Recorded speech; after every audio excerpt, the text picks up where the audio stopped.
Have you ever thought to yourself, well, buying houses, flipping houses, like the buying part's super easy. You just go get a regular loan. And that could not be farther from the truth. But sometimes we hear other people say things like that. And because we don't really know ourselves, we think, oh, well, they must be right. That must be how you do it.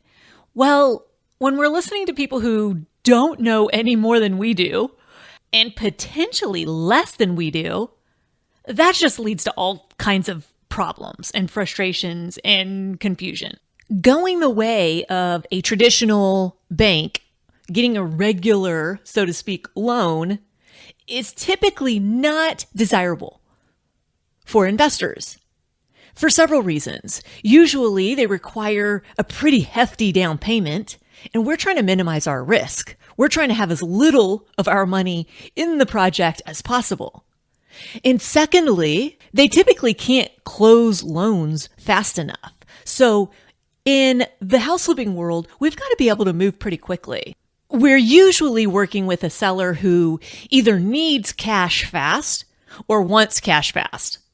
So time is of the essence, and you've got to be able to close quickly, especially if you're up against another investor. Their offer might not be as high as yours, but if they can close quicker, and that's what's important to the seller, then they're going to go with the faster closing.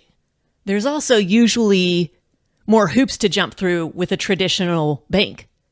And they do a much more thorough investigation of the borrower's creditworthiness and income.